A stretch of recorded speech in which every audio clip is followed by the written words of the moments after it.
Agostinho. Olá. E aí, livro 8.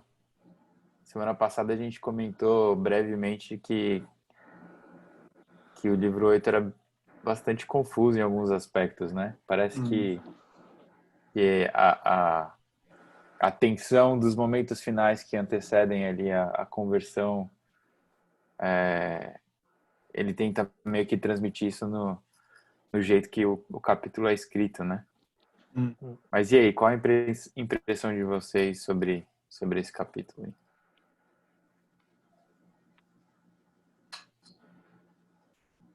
Tem um discurso muito complexo também, mas muito longo a respeito da termo de desejo, né? Dos quereres, daquilo que ele quer e não quer. Meio que de começo a fim ele volta a esse ponto, eu acho.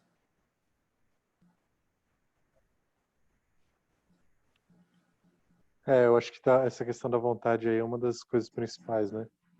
Eu até anotei aqui lá no 19, ele fala do porque não apenas ir, mas também chegar ali, não era senão querer ir, mas querer com força integralmente, em vez de revirar, jogar para lá e para cá uma vontade cindida ao meio. Daí eu anotei do lado assim, será que ele está dando apelando pro platonismo dele, né? Aquela parada dos dois cavalos do lado de Platão, né? E depois, mais para frente, logo depois, ele já fala que não é que são duas vontades, é a mesma vontade dividida, né? Então, eu acho que ele tá revendo um monte de coisa aqui, cara. Talvez por isso que seja tão denso, né? Faz sentido. Ele parece que ele continua a mesmo nível de confusão, talvez não seja o termo certo, mas meio que esse conflito de sua cabeça, né? Que ele tá nos últimos livros tem esse tema tá muito contínuo, que ele tá reavaliando, digamos, vários aspectos do seu raciocínio. No final do 2, ele fala: eu já encontrara a pérola preciosa, deveria vender tudo o que tinha para adquiri-la, mas hesitava. Então parece que em termos de conhecimento, ele já tinha à frente dele o que era necessário, ele já conseguia ver a beleza, a verdade naquilo que estava diante dele, mas a hesitação vinha por conta dessa vontade que ainda o impedia de vender tudo, né? Mas espera aí, mas e isso aqui? Eu não quero me desfazer disso aqui, né? Então essa hesitação que daí ele localiza então bem na vontade, né? Mas tu acha que ele clarifica qual aspecto da vontade dele que acaba criando a hesitação? Porque isso que eu fiquei meio confuso, porque ele descreve a sua vontade em forma abstrata, né? E não parece muito concreto o discurso. Eu não sei, mas pensando um pouco na história do Vitorino, né? Da questão de alguém de alto reconhecimento social, de alguma maneira ter que se humilhar. Ele teria que abrir mão de ser alguém relevante, talvez socialmente, talvez profissionalmente em termos de carreira. Não sei, parece que ele traz a história logo em seguida, né? Sim, Então, esse fator é interessante. Estava em cima, tendo que descer para poder a humilhação do que está no alto, né? Então, o que era o vender o campo para ele? Talvez abdicar do reconhecimento que ele tanto buscou na sua vida profissional, né? Faz sentido. Com relação, eu não lembro agora. Eu li o capítulo semana passada e às vezes confundo com o que a gente leu anteriormente. Mas não sei se ele volta a falar sobre o relacionamento dele com a mulher que ele não nomeia, né? Que ele não dá o nome. Ele comenta aqui, né? Ele tem Eu acho que sim, né? umas discussões, eu acho que sim, não é? Ele comenta? Não me lembro, não. Por que eu tô de ponta cabeça? Ou é nesse capítulo, ou é no capítulo 7, no livro 7. O Lucas está de ponta cabeça. Então, foi. Tá. Que eu fui pegar um suporte aqui, porque eu tava tentando pegar o celular com o joelho e manipular o livro. Mas Deixa eu ver se eu acho aqui.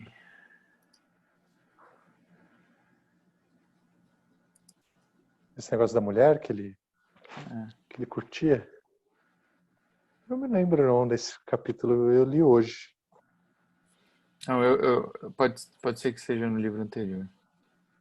Porque, na verdade, ele fala um pouco ele fala de várias... Na verdade, assim, a impressão que eu tenho é que tinha várias coisas que o seguravam, né? Embora ele percebesse que eram só filamentos, né? Eram figments Uhum. de coisas, né? Que o prendiam. Eram fiapos de cordas.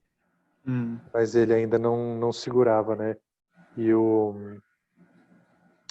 é que essa história da vontade, né? E do desejo e do querer é sempre uma coisa muito central aqui no... Pelo menos até onde eu saiba, é uma coisa muito central para Agostinho, né?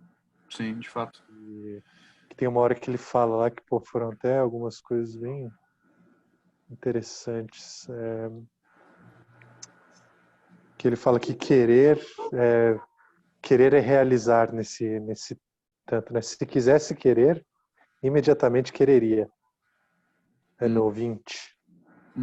Então tem uma coisa assim de que ele realmente estava... Ele queria querer, mas ele não queria querer sempre. Ele não queria tanto assim querer. Ele queria. E aí eu queria não era suficiente, né?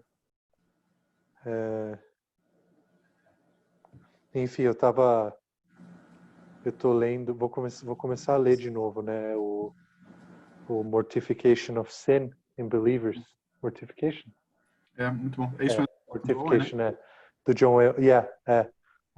Eu estava tentando lembrar se era o Indwelling ou se era o Mortification, que eu ia ler, é o Mortification. E ele fala lá que a mortificação do pecado é a vigorosa oposição contra si mesmo.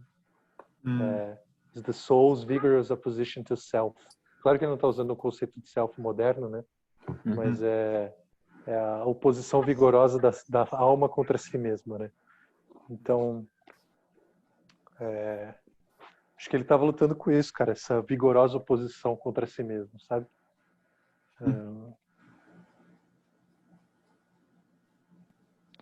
Mas uma coisa que chamou a atenção para mim, na verdade, nos primeiros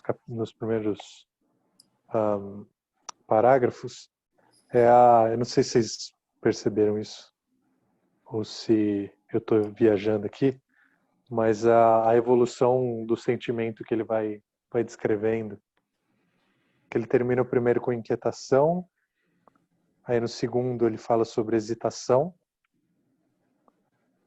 aí no terceiro ele fala sobre vergonha, e daí ele começa a falar sobre quem é o Vitorino? Ele fala primeiro do Simpliciano, né? Não, mas é o Simpliciano que está falando a respeito do Vitorino, verdade. né? Então daí ele fala do Vitorino, que o Vitorino, quando ele foi se converter, ele ficou alegre, e depois ele demonstrava confiança e coragem, que é quase assim o inverso das emoções que ele sentia, né? Então que São virtudes, né, que ele está contrastando, né? Tu não acha? Ele considera isso virtudes? Eu não sei.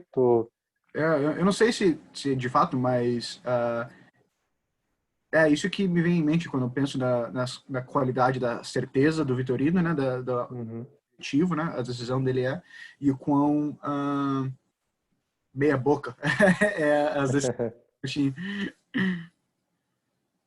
Sim, pode ser. Pode ser que sejam as virtudes que ele está contrastando aqui.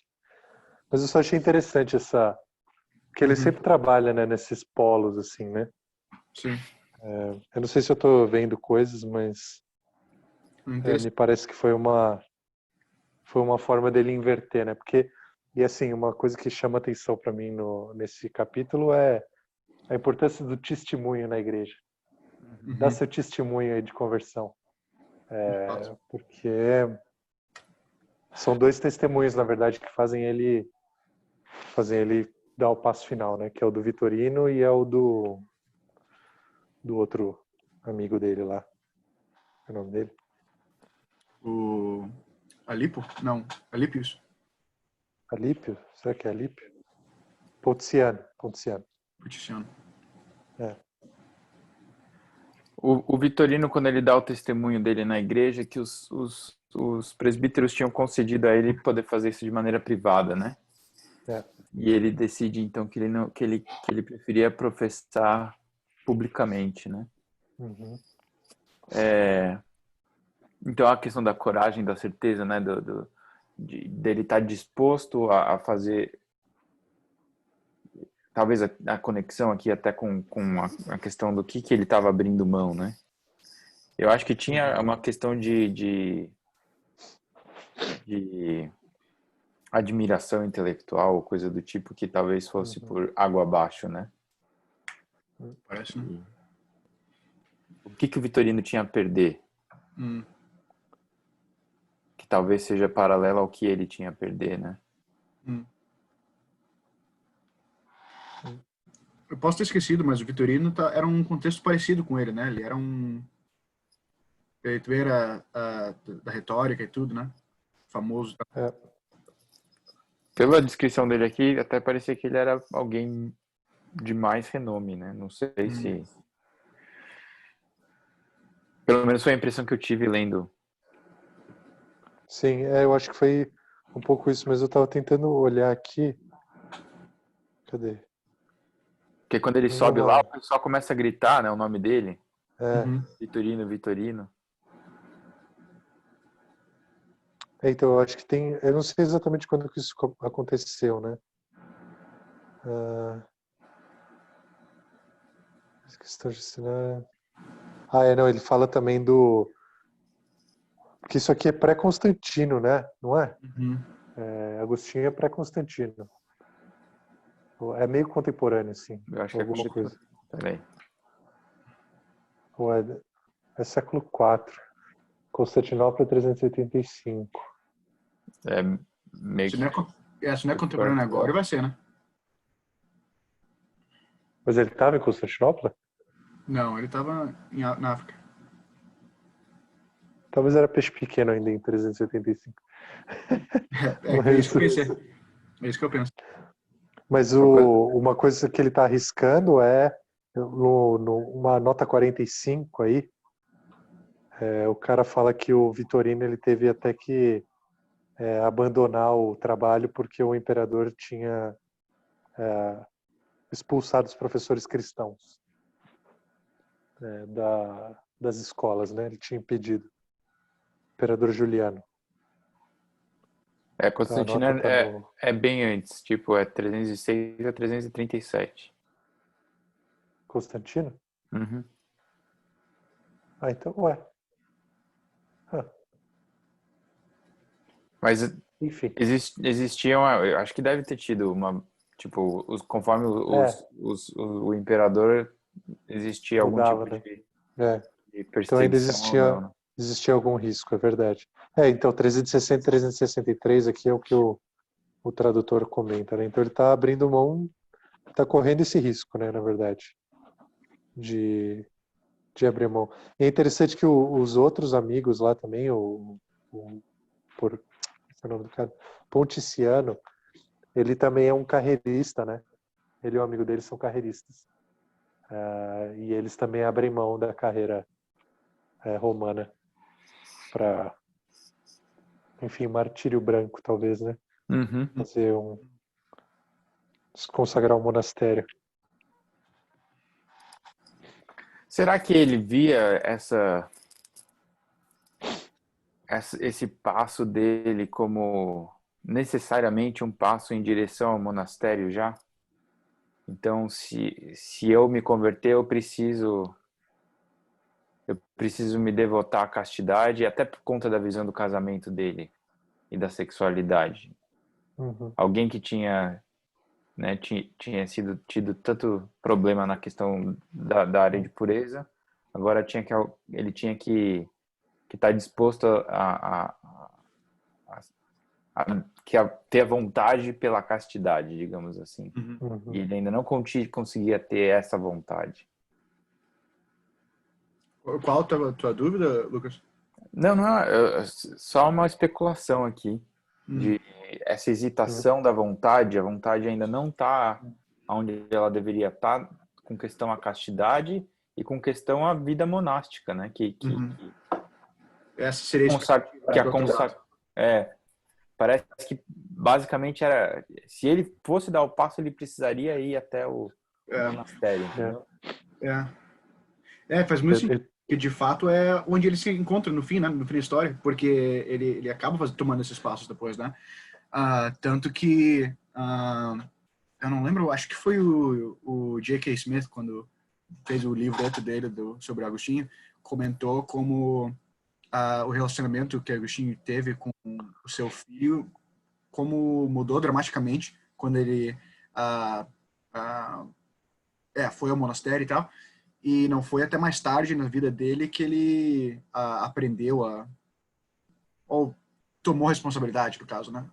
Do filho e do passado dele. Nesse lado do passado dele. Inclusive, ele conta a história de Agostinho batizando o filho dele, né? Com os dois como adultos.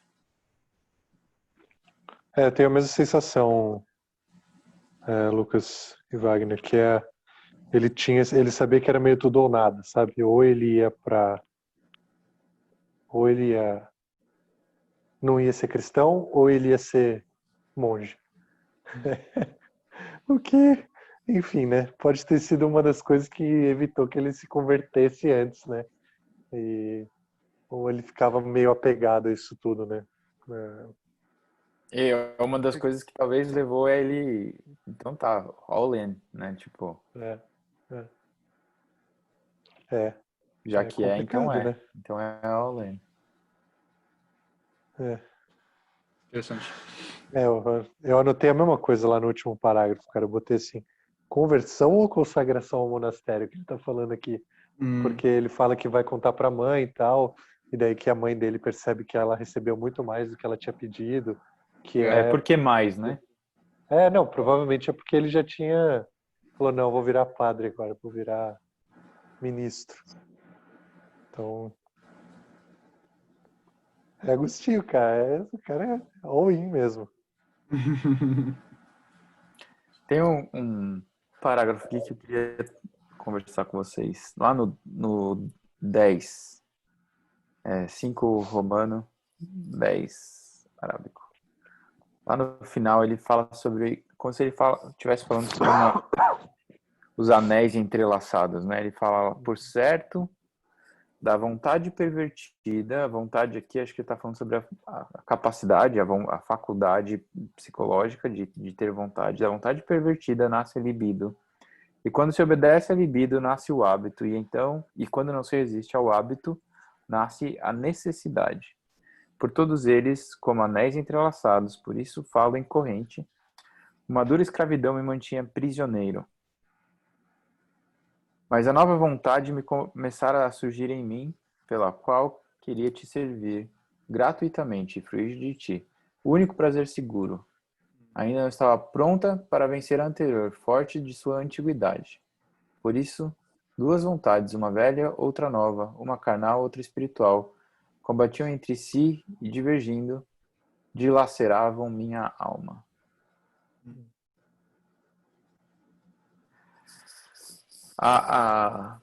Eu tenho muitas coisas aqui que dá para puxar o fio, mas a questão do hábito é interessante, né? De como entender o hábito, do hábito à necessidade que escraviza, né? E aqui eu falo sobre, tipo, uma das coisas que difíceis de lidar no aconselhamento é o vício, né? Como que a gente consegue entender o vício de maneira de tal forma que a pessoa, ela tá, tipo, parece que fugiu do controle já, né? Ela tá presa ali por algo praticamente que foge a responsabilidade dela, mas ao mesmo tempo ela tem responsabilidade por aquilo que ela faz, né?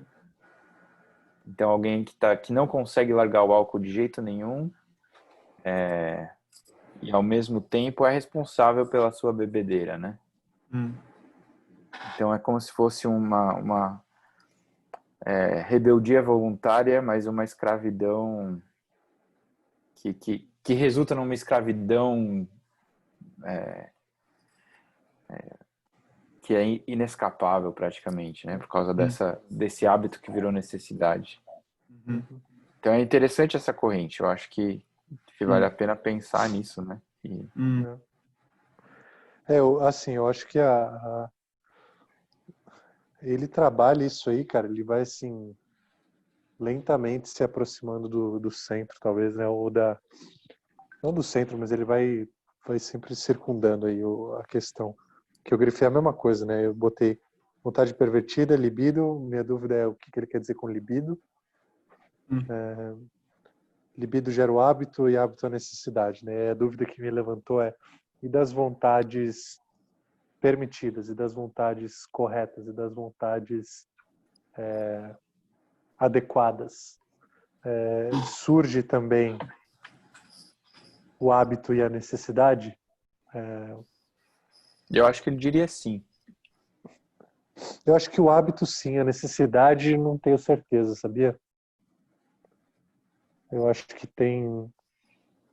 pega um negócio assim básico, tipo leitura bíblica, sabe? Pelo menos para mim, no ponto que eu tô hoje, é um hábito, mas não é uma necessidade. Se eu passar sem ler, eu me esqueço, entendeu? Se eu deixo o hábito passar de vez em quando, né? Pelo menos fora como eu esqueço de escovar o dente, né?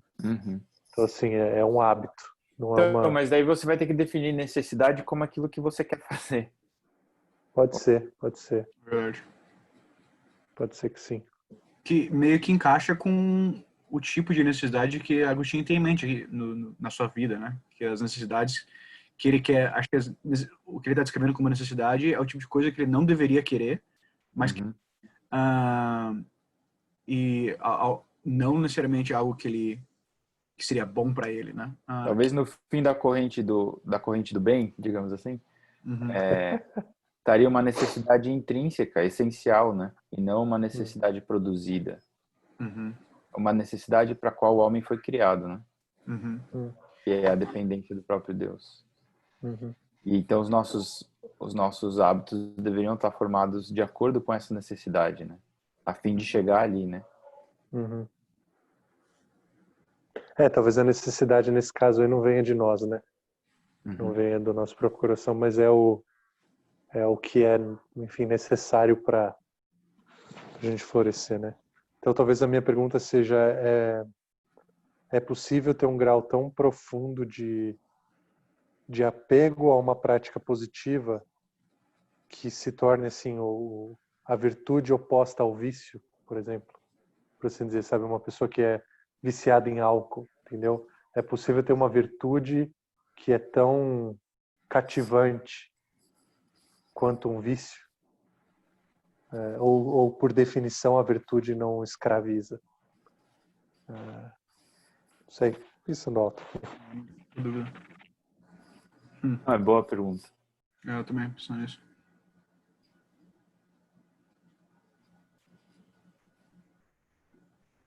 Talvez o que a gente tem que pensar é que a liberdade dessa escravidão, ela acontece por graça. Então, a gente pode trazer até a questão do senhorio, né? De Cristo para se entender que a virtude é a submissão dos hábitos por completos ao novo Senhor, né? E daí o novo coração, então, ele é inclinado para se submeter, para desejar essa submissão a esse Senhor. Então não seria uma criação de hábitos por força humana ou por natureza, mas necessariamente uma criação dos hábitos infundidos pelo Espírito, né? A impartação dos hábitos que Aquinas vai falar tanto depois, né? Aquinas não, Aquino, Tomás de Aquino. Eu sei quem era. Eu não sei a referência, mas eu sabia quem era. Eu vou sofrer mais do que muitos com os nomes. Talvez mais do que traduzir qualquer coisa, é difícil saber quais são os nomes adotados no Brasil. Impressionante. É verdade, é verdade. É que relembrar argumentos é fácil, né? Trazer argumento na cabeça é barbado. O duro é saber qual é o nome que foi adotado. É verdade. Termo técnico. Bom, não sei, cara. Talvez tenha uma coisa que a gente possa pensar também é o quão realizada é a nossa escatologia a respeito da virtude também, né? Quão realizada é a nossa escatologia a respeito das inclinações do coração, né? É possível ser como Enoque, andar com Deus e Enoque não estava mais? Ou Daí você vai ter que falar da escatologia realizada na época dele ainda, hein? Exato. É verdade. É mais difícil ainda, né? Mas mas é só para usar, assim, Eu entendi. até aí, né? Claro. Até aí na época dele, assim, tinha Noé, que não teve esse privilégio, teve Moisés, não teve esse privilégio, Davi não teve esse privilégio. A outra pessoa que teve esse privilégio foi Elias, mas foi até assim, tipo, chega. Não aguento mais, Deus, me leve embora que esse povo aqui não foi pela virtude de Elias, talvez foi pela Deus Foi ficou de saco julgamento ao cheio povo, de né? Elias. Vem, chato pra burro. Mas é um Não, eu ponto. acho que a pergunta é boa. Eu acho que, Concordo. mais uma vez, né? Se você vai falar sobre escatologia realizada, você vai ter que falar sobre a graça sendo... sobre o reino invadindo a era presente, né? Sim. E então é possível, em algum grau, que essa corrente seja uma corrente do bem. Em algum grau, talvez não em grau último, mas em algum grau. Uhum.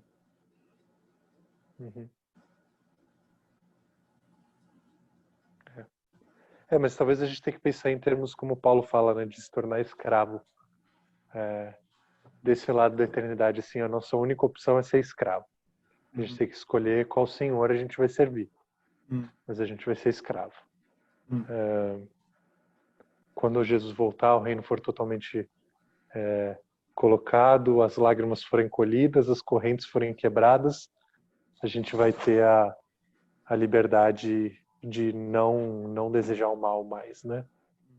Mas não sei, eu tô pensando nisso porque pode falar, Wagner. Não, estou pensando também porque acho que algo interessante para ressaltar é que Agostinho está discutindo essa dificuldade como alguém que não tomou a decisão de seguir Cristo ainda, né? Ele está discutindo a sua vontade escravizada como alguém que de fato não optou a alternativa, que é, no caso, como crente, ter a alternativa, né? De ter a sua vontade escravizada ou não. Então, em termos de a opção de cultivar a virtude é uma que escapa a possibilidade dele ainda, né? Mas é interessante que ele fala, né, das duas vontades, uma velha, outra nova, uma carnal, outra espiritual. Ele já fala até Como se fosse crente, né? É praticamente um Romanos 7 aqui, né? É verdade, foi o que eu pensei também, esse livro inteiro. Eu pensei ele falando como um Paulo da vida. Mas ele cita logo depois, não é? Cadê? Tem uma hora que ele cita aqui. No 11, né? Logo depois ele já vai para Romanos 7 mesmo.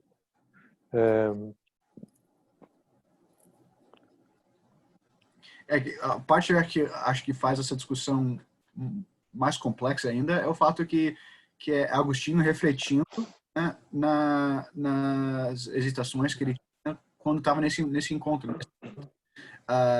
Refletindo sobre esse evento. Então, tem uma discussão muito matura de um assunto que é complexo, enquanto ele estava vivendo algo que não reflete o estado que ele encontra quando está fazendo aquela reflexão, né? Bom, eu pelo menos tenho plena convicção de que ele não tinha a menor ideia do que estava acontecendo com ele ali nesse Naquele momento. período, Isso né? aí é só retrospectivo, cara. Exato, exato, exato. Acho que isso, assim, a confusão mental e a dificuldade de compreender a si mesmo. Que, cara, assim, honestamente, é um dos temas assim, que eu gosto bastante do John Owen lá na Mortificação do Pecado, como as nossas motivações são opacas para nós mesmos, né? E aí é nessas coisas que o próprio Agostinho fala, né, de ir tratando o assunto vez e vez e vez. Lá no 21 ele fala, né, pô, essa aqui, cara, pena que as pessoas não pegariam a referência, cara, mas isso, de onde esse prodígio? Cara? De onde esse prodígio? Que a alma ordena uma coisa para a mão e a mão faz, e a alma ordena uma coisa para si mesma e a alma não faz. Da onde vem isso, cara? De como que isso acontece, cara? Como que a alma resiste a si mesma? Sabe? Da onde esse prodígio, cara? Da onde? Queria saber também. De fato.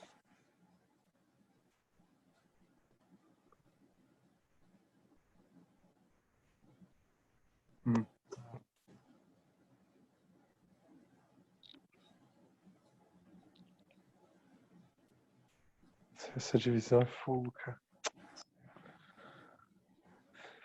Mas é interessante, né? Ele fala que a alma não ordena plenamente, né? Se fosse plena, não ordenaria que o Não. fosse, já seria. Não é o absurdo, então, que em parte queira e em parte não queira. É a doença da alma, que não consegue se erguer por inteiro, alçada pela verdade, oprimida pelo hábito. E esse é um ponto interessante também, até para a discussão de vício que tu levantou, né, Lucas, que o hábito se torna um opressor, né? É como se tivesse uma identidade própria.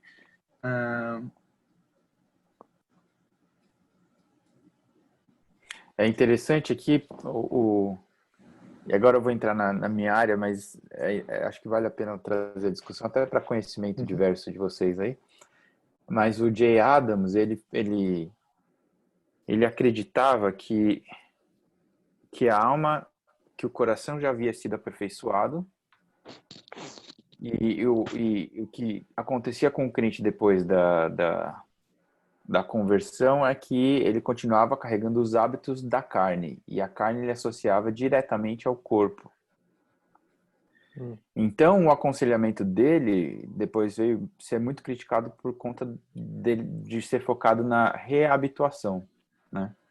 Porque o salvo já está com a alma aperfeiçoada. O que ele precisa é se desvencilhar dos hábitos do corpo, né?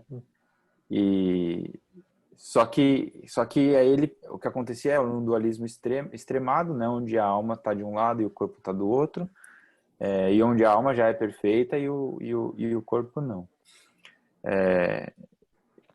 Agora, em um certo sentido, existe a força do hábito que o novo convertido traz com ele, que precisa ser vencida, e isso vai ser vencido gradativamente, né?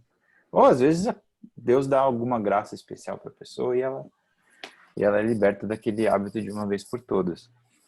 Mas você entender que o comportamento continua fluindo ainda de uma alma, de um coração que não está totalmente aperfeiçoado, né?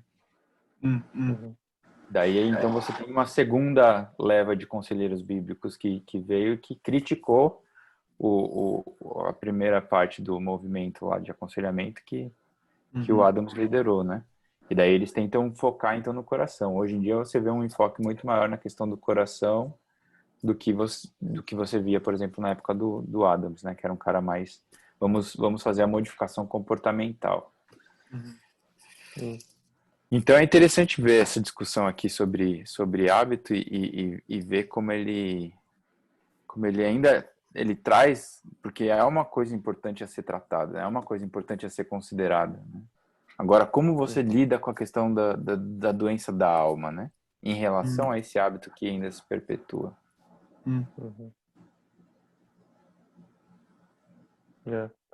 Existe uma inércia, né, cara, daí, enfim, tô falando como leigo aqui, né, mas me parece que existe uma inércia tanto no coração quanto no corpo quando acontece a conversão, né? Você continua meio sendo arrastado na mesma direção, né? Precisa ter uma vontade aí, é algo, como é que é a palavra? Voluntário,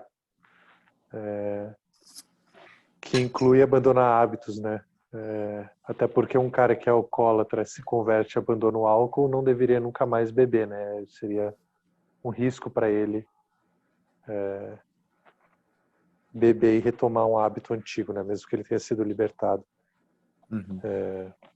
Por outro lado, uma pessoa que não tenha vício nessa área não precisaria abandonar esse tipo de coisa, talvez só rever os momentos em que acontece, né? Mas Será que é por isso que ele via a questão da castidade ou da sexualidade como um fator decisivo aqui? Penso também. talvez. Eu confesso que eu fiquei com uma dúvida, assim, até uma coisa que eu precisaria até pesquisar mais, porque eles estão falando um pouco de martírio branco aqui, né? Essa ideia dos pais do deserto, o pessoal que abandonou tudo para viver uma vida santa, depois que já não havia mais tanta perseguição, né? Eu me pergunto quanto disso também não é uma inércia cultural, sabe? Do que significa ser um crente de verdade, que talvez tenha arrastado Agostinho, né? O quanto da inércia cultural ele não está abraçando para si também, né? Que quando eles estão falando lá, quando o Ponticelli está falando da conversão do amigo dele, que ele fala várias perguntas sobre a carreira lá, onde que tá? No 15, que o amigo dele estava lá, leu a história do Antão lá, que é um dos pais do deserto, e dele fala: dize-me, te peço, onde queremos chegar com todos esses nossos afazeres? O que queremos? Por qual razão servimos? Poderíamos ter ambição maior no palácio do que a de sermos amigos do imperador? Mas há algo nisso que não seja frágil e cheio de perigos? E por quantos perigos passamos para chegar a esse perigo maior? E quando se dará o que ambicionamos? Mas amigo de Deus, se quiser, posso me tornar agora. E aí o cara abandona a carreira e vai ser monge, né? E o que eu achei interessante é que a escola da onde eu venho, né, o Regent, é muito focado também em marketplace, né, em teologia para o mercado de trabalho.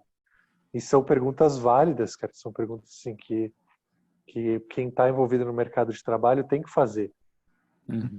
Agora, a conclusão ser eu vou abandonar, porque para ser amigo de Deus eu preciso abandonar, é non sequitur, né? Não é assim, não é a única conclusão possível para esse tipo de pergunta.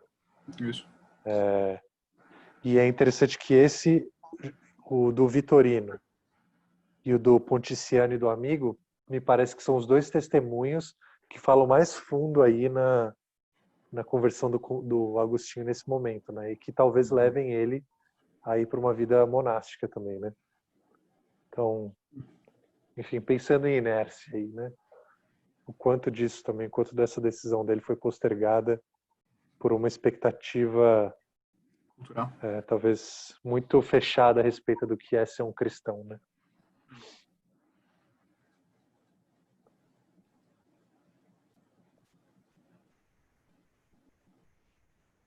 Porque até as noivas dos caras se consagram, cara. Eu tava olhando, eu bati o olho aqui de novo. E ambos tinham noivas que, ouvindo acontecido, também consagraram a ti sua virgindade. Aí eu lembrei no... Cara, qual que é? Qual que é o nome do livro? Ai, caramba, é de um monge, cara. É um pouco antes de Agostinho, mas é mais ou menos nessa época aí. É o... Ah, caraca, passou o nome, assim. Mas, enfim, o cara conta a história de um homem que queria ser monge, de uma mulher que queria ser freira, mas por pressão das famílias eles se casaram, mas eles nunca tiveram relações sexuais, porque eles combinaram um com o outro que eles seriam monge e freira casados.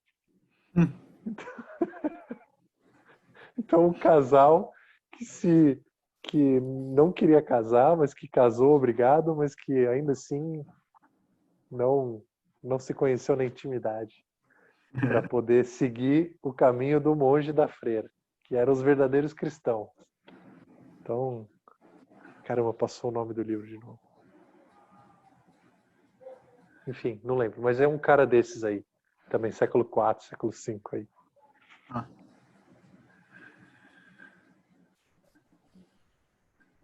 Não vou lembrar. Mas tem essa história aí de gente se consagrando casada, de não ter relações com a esposa para ser monge. Enfim, tem uma pressão social grande aí, talvez, para isso. Eu penso que talvez também tenha a pressão social do outro lado, né? Porque em termos de casais, mesmo que não sendo crente, onde o marido vai, a esposa vai também, né? Então, essa ideia de... não é só ser consagrado ir pro monastério, né? É consagrado também para qualquer outra direção que a família vai. Pode ser. Pode ser.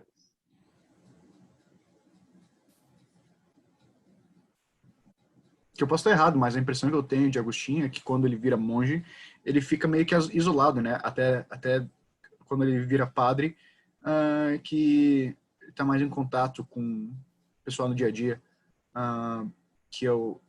Porque até que eu saiba, ele não, a mulher que ele tem agora, ele não vai com ele, né? Ele meio que perde esse relacionamento. Pelo menos ele não destaca ela de novo. Aqui nas confissões, pelo menos. Não me lembro qual é o destino da moça. Lá no 22, ele continua falando sobre a vontade dele desassociada, né? Quando, lá no meio, depois da nota 70. Quando eu deliberava sobre começar já a servir ao Senhor, meu Deus, como me propusera, havia muito tempo, era eu que queria, e era eu que não queria. Era eu. Mas nem plenamente queria, nem plenamente não queria. Por isso lutava comigo mesmo e me dissociava de mim mesmo. Mas essa dissociação, ainda que fosse contra a vontade, não revelava a existência de uma mente de outra natureza, e sim meu castigo. Eu não era quem eu produzia, mas o pecado que habita em mim, por punição de um pecado mais livre, por ser eu um filho de Adão. O que é essa mente de outra natureza que ele fala que não era? Ele está fazendo uma referência a uma mente dividida em termos de, já que agora eu não tinha uma natureza regenerada ainda, que dividia, que trazia essa divisão, ou ele está simplesmente falando alguma outra coisa que eu não sei muito bem o que é. Uhum. Gostou das minhas opções, né? É uma opção impossível ou é uma opção que eu não sei o que é?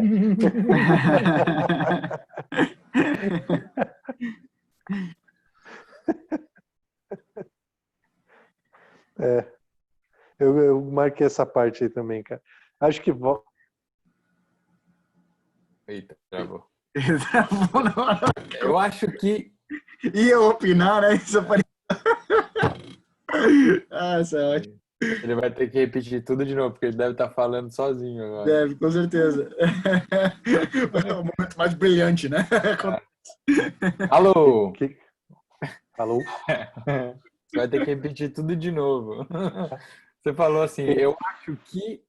E daí travou, velho. Então eu percebi. Mas é isso que eu acho, entendeu? De fato, né? Com certeza. Bem certinho. Não, eu acho que tem a ver com a conversa que a gente teve algumas semanas atrás sobre, tipo, Agostinho já não é convertido, Agostinho? Pô, você já se converteu, Agostinho.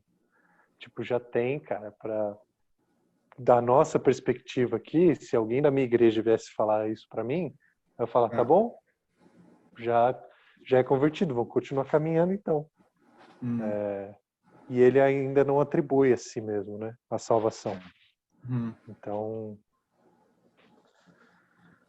Por outro lado, né, a gente pode argumentar que o espírito age mesmo, o espírito age desde antes da fundação do mundo, né? Então, difícil. Talvez a depravação total não seja tão total assim. Polêmica!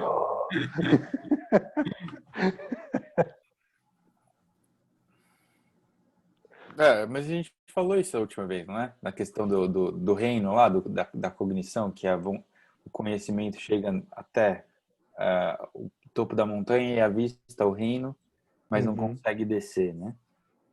É a mesma coisa, a gente poderia eventualmente falar sobre a vontade, né? Eu tô curioso para saber como é que essa vontade dele vai ser daqui para frente, né? Já que aqui é o momento em que ele reconhece que ele quis querer. E quereu? Quereu? Então, Quereste?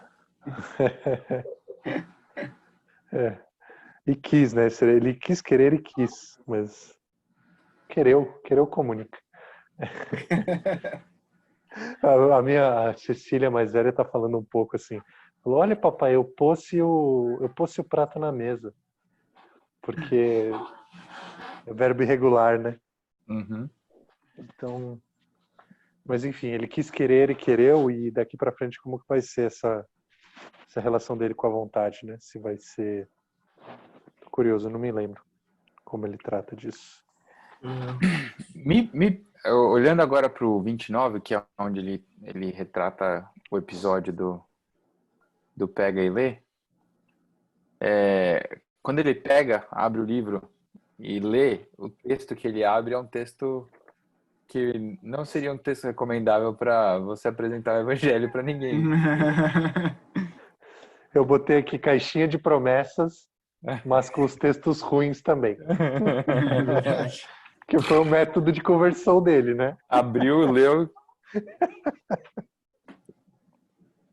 E a questão do versículo é justamente a questão das orgias e bebedeiras, devassidão, libertinagem.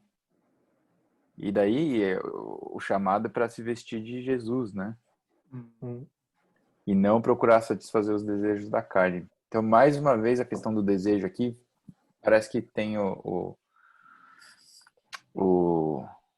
tá no centro ali do que faltava ele. E mais uma vez a questão das orgias, né? Da É o que eu penso, devassidão, né? da libertinagem. O que tem que largar de mão mesmo é esse desejo inordinado pelo sexo, no caso dele, né? É que, bom, esse texto... Aí a gente pode entrar no mérito da interpretação de Agostinho do texto também, né? Porque, na verdade, são desejos sensuais, né? Por assim dizer, né? Os sensoriais. Então, que aí, cara, a gente não pode negar que a Bíblia tem essa divisão, assim, né? Em que, às vezes, os desejos sensoriais, eles colocam na frente dos desejos espirituais, por assim dizer, né? Ou qualquer coisa assim, né? Ou o pecado muitas vezes se manifesta sensorialmente. Ou primeiro se manifesta, enfim. Rambling, não sei. Mas eu até botei, não sei se dá para ler aqui, mas eu escrevi um parágrafo na última página. Inspirou, hein? Porque Não, porque é interessante, assim, porque o método dele é meio bizarro, né? Eu não recomendaria ninguém a fazer isso. Eu acho que não dá certo e acho que só deu certo com o Agostinho, pois se você volta lá no 12, vou ler aqui meu parágrafo. Ele fala sobre o sono, né? Ele fala sobre no parágrafo 12, né? Ele fala o fardo do século exercia um doce peso, como costuma fazer o sono. E quando meditava sobre ti, os pensamentos eram semelhantes às tentativas daqueles que querem acordar, mas que vencidos voltam a afundar na profundeza do sono. Ele vai falar, todo mundo prefere estar acordado do que dormindo, mas o sono arrasta a gente, né? Então tem essa coisa aí da divisão também, de querer uma coisa e não querer outra, o sono arrastar. E Se você abre Romanos 13, versículos 11 e 12 é acorda, desperta tu que dormes. E o 13 e o 14 é não em orgias, em bebedeiras, nem devassidão e libertinagem. Então, e uma outra coisa, né? A Bíblia, eu não sei exatamente como que era, mas algo me diz, quando ele fala do escrito do apóstolo, era no máximo 1 ou 2 cartas que ele tinha ali. Não era todo o Novo Testamento e todo o Antigo Testamento. Então, assim, o grau de aleatoriedade dele ali já era bem reduzido, né? E daí eu não me pergunto se não é ele abrindo o livro que ele já estava estudando e se deparando com esse texto, né? E não assim, embora ele fale, né, que é onde ele bateu o olho. Mas ele só conseguiu talvez chegar a essa conclusão por ele conhecer o restante do texto. Então, Pode ser. enfim, talvez não tenha sido tão aleatório assim, sabe?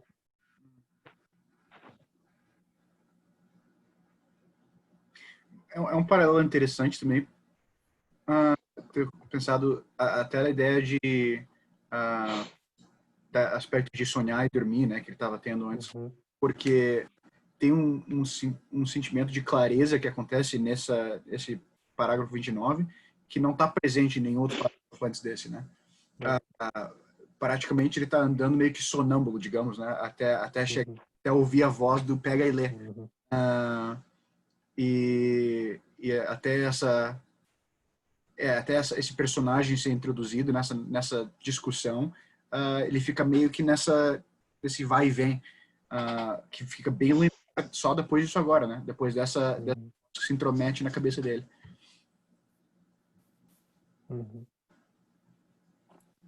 É legal, gostei dessa ideia de sonâmbulo.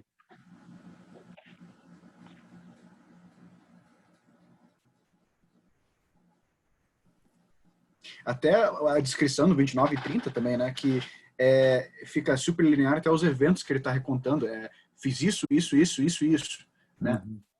Que até agora não teve nenhuma descrição dessa maneira. Foi sempre uma discussão, tipo um debate consigo mesmo, né? É a angústia do conflito interno, né? De repente, Exato. logo que eu acabei de ler aquela frase, foi como se uma luz de certeza derramada no meu coração dissipasse todas as trevas da dúvida. Uma das coisas que eu tenho pensado, não sei nem se ele está fazendo uma referência a disso aqui, né? Mas pensando numa visão mais sacramentalista das escrituras, né?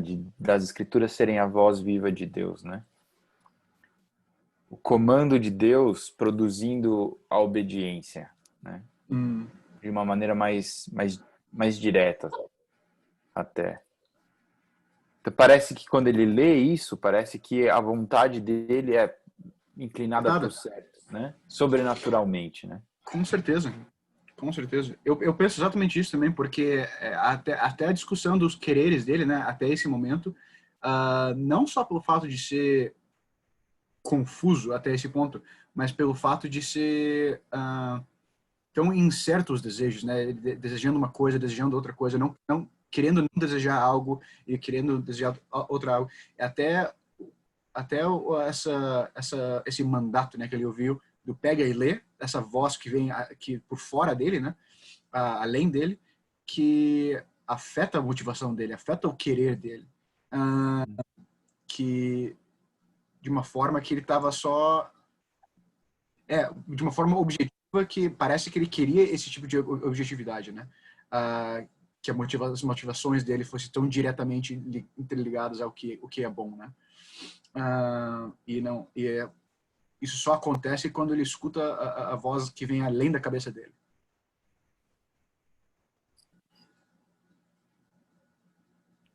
Porque esse parece que o vestígios do Senhor Jesus Cristo, né, que vai satisfazer o desejo final da alma, é dado na hora que ele, pelo menos a impressão que dá, que à medida que ele lê o texto, isso se torna realidade também, né?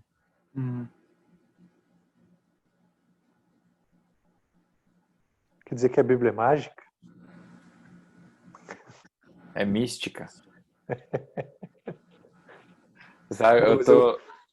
O, Pode falar. o uso de místico é controverso, né? Por causa até É, da conotação atual. é. Mas, cara, é impressionante como a literatura cristã usa o místico de maneira positiva. Uhum. É. Em inglês, muito também, né? Tem até aquele hino do Mystics We Communion, né? Uhum. A, a, o místico como uma união do humano com o divino, né? E quando você entra na questão de união com Cristo, você vai falar da união mística. Calvino falava de união mística. Um monte de gente. Máximos também, né? Bernardo falava de união mística. E por aí vai. É, mas eu acredito nisso, cara. Eu acho que no fundo é a mesma voz que criou o mundo, né? Que está falando através das palavras. Então, as Exato. palavras da Bíblia. Então, bom, até entrei numa conversa ontem com uma ovelha lá da igreja sobre traduções da Bíblia, né? Que ele falou que só gostava da Almeida. Eu falei, mas a Almeida, cara, é mó difícil. Ele então, você precisa ser inteligente, né, para entender a Almeida. Eu falei, então, sabe que toda tradução já é uma tradução, né? E que você pode optar por uma que você entenda um pouco melhor. Inclusive, Jesus falava aramaico. O Evangelho já é tradução. Mesmo que você for ler em grego, você não está lendo o original. Então, tudo isso para dizer que mesmo através de todas essas camadas, né? Porque Agostinho estava lendo em latim, né? Ele nunca soube ler grego. É. Então ele já estava lendo em latim, um negócio do grego, e ainda assim eu acho que faz efeito, né? Então é interessante como o poder de Deus perpassa tudo isso, né? Ele meio que ignora as limitações humanas nesse ponto.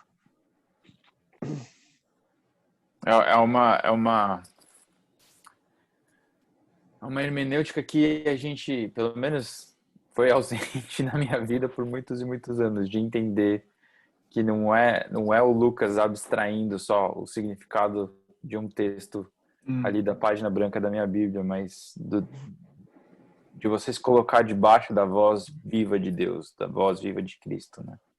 Uhum. De realmente orar, né?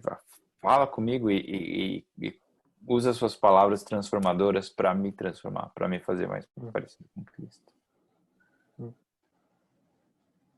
Tem sido uma das coisas que eu tenho encorajado o pessoal na igreja a fazer. Vai fazer devocional? Vou ler a Bíblia. Ah, que material você recomenda? A Bíblia. Nenhum comentário? Não, a Bíblia. Lê um capítulo por dia. A gente está estudando Marcos, lê um capítulo por dia, enquanto a gente estiver estudando Marcos. Acabou de ler uma vez, começa de novo. Vai melhorar muito a sua compreensão do culto. Vai te fazer compreender muito mais profundamente o que está acontecendo ali. Porque você vai estar habitando no texto. Uhum. O texto vai estar habitando em você. Você está encharcado. Vai pegar fogo. Entendeu? Então, era uma briga assim muito antiga minha, assim, não sei. Na época eu não sabia por quê, cara, mas hoje eu consigo botar em palavras. Tipo, pão de alho, assim, é uma lectio divina mal feita. Porque é uma lectio divina que é só regurgitado na boca da pessoa. Entendeu? Então tem seu espaço. A Gabriela chama minha atenção quando eu critico essas coisas de forma muito intensa. Incisiva. Tem seu espaço, tem gente que precisa do leitinho mesmo, coisa bem mastigadinha. Mas, cara, a gente precisa conseguir abrir a Bíblia e desfrutá-la, né?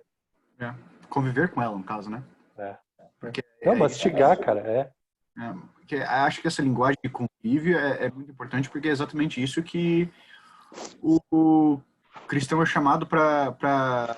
Isso que é a vida de cristão, né? É fazer parte do Fellowship of the Trinity, né? Que faz parte dessa conversa que existe dentro da Trindade. E o que a Bíblia é, além desse viver, né? Desse modo de viver, né? Uhum.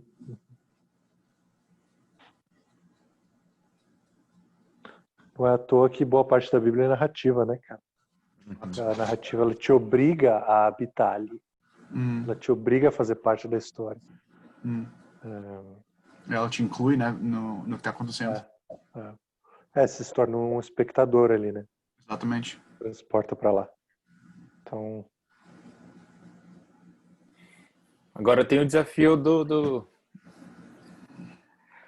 porque se a gente tirar a questão da interpretação, digamos, mais dos níveis mais corriqueiros de interpretação, a gente transforma então ela num livro mágico, né? Porque ela também precisa ser compreendida, né? Uhum. E o cara que não souber português, ele não vai entender o texto. Acho que Então, uma dificuldade para ressaltar também, né, é que tem uma diferença muito grande em saber ler o livro, né, e saber ler o livro bem. Eu acho que essa é a diferença, né, porque muita gente que chega na Bíblia não é simplesmente que ela não sabe ler bem, é que ela não sabe ler ponto final, né. E isso em si é aquele primeiro passo digamos assim, na hermenêutica, né, de que é a hermenêutica que é como aproxima um livro de uma forma que respeita os seus hábitos literários, né? Mas você vai um passo adiante e entende, ok, agora como que tu trata a Bíblia como mais do que um livro, né? Não um livro e não meramente um livro, né? é isso aí. Mas assim, isso para mim... Desculpa te interromper, Wagner. Não vai lá. Para mim, só reforça a sensação que eu tenho de que a leitura aleatória do texto que Agostinho disse que fez não foi tão aleatória assim. Não, ele já estava ali estudando aquele texto. E, cara, eu acho muito interessante que ele praticamente, a conversão dele do Alípio é praticamente a, a repetição do Ponticiano e do amigo dele, né? Porque é a mesma coisa, cara. Eles estão andando, eles chegam numa casa, encontram o livro, o amigo dele começa a ler, e aí o Ponticiano ouve o testemunho do amigo e se converte.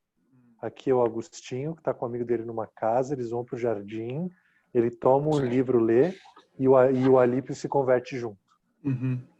Então, eu acho que é muito menos ao acaso do que ele faz parecer. Porque quando o Ponticiano chega lá na casa, e tudo indica, assim, a gente não sabe quanto tempo passou, né? Mas que foi aqui a gente está falando talvez aí de dias no máximo, né? Entre a visita do Ponticiano e a conversão dele, né? Ele fala, você está lendo o livro do apóstolo, que ele pega em cima da mesa, assim, né? E esse é o único livro que eu estou vendo à disposição de você. Daí que ele começa a falar do Antão, começa a falar de tudo mais, né? Então, eu acho que foi muito menos aleatório, né, cara? E é por isso que a gente é o povo do livro, né? Exato. Por isso que o Lutero foi inventar a gramática alemã. A gente precisa, cara, a gente precisa letrar o pessoal na igreja. Enfim, não sei que fruto vai dar, e eu gostaria de dizer que foi de propósito, não foi, mas o que eu tenho feito com os jovens, assim, na igreja, com alguns deles, né, é fazer leituras junto. Então eu tô lendo o livro do Paul Tripp lá, Instrumentos na Mão do Redentor, que é coisa assim, com um dos jovens. Tô lendo Mortificação do Pecado com outro. Vou começar a ler o Discipulado do Bonhoeffer com outro. E eu preciso começar a repetir os livros, senão eu vou ficar doido.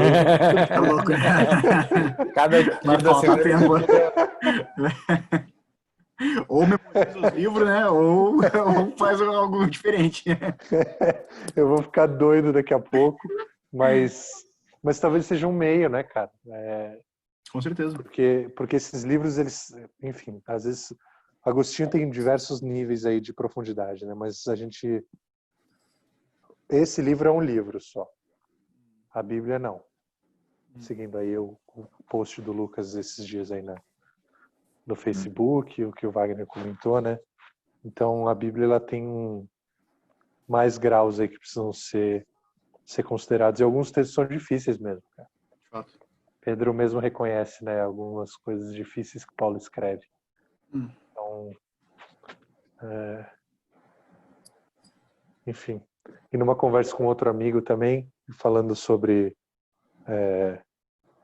o quanto algumas pessoas conseguem lidar da Bíblia, né?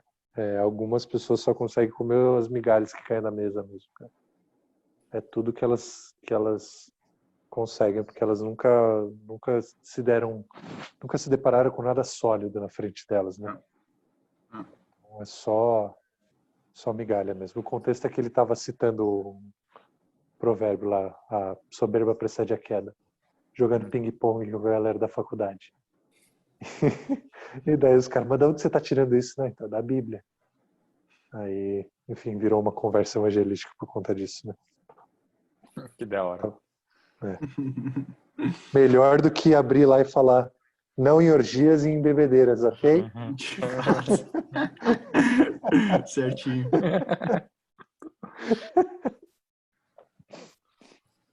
Mais alguma coisa aí? Vocês querem acrescentar? Fechou? Zerou. Uma última coisa. A gente não precisa debater. Mas será que tem algum simbolismo nessa ideia dele estar no jardim? Cara, eu penso muito nisso. Que tem a ver com a história das peras também, né? Que é um dos primeiros pecados aí que ele confessa que cometeu.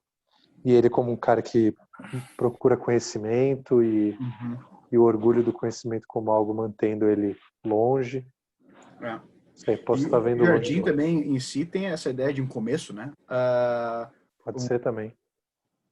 De forma mais alegórica, né? São vários elementos, porque acho que o jardim é um tema que ele se encontra num jardim várias vezes, como um personagem, né, o Agostinho, e também trazendo uma ideia mais bíblica, né, de um jardim sendo algo como a origem do pecado, mas também a origem de um novo começo, né?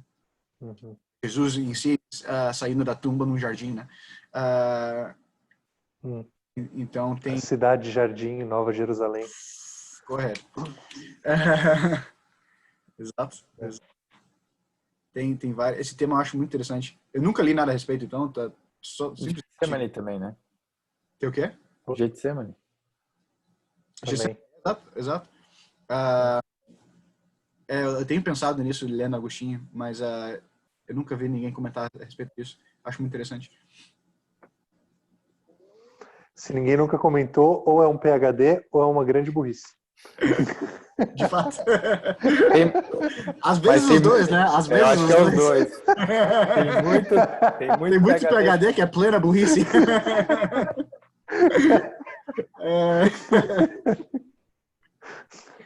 Então, com isso eu encerro por hoje. Feito. Muito bom. Valeu. Valeu, rendeu. Rendeu, né? Boa, gente. Muito obrigado aí pela disposição de vocês.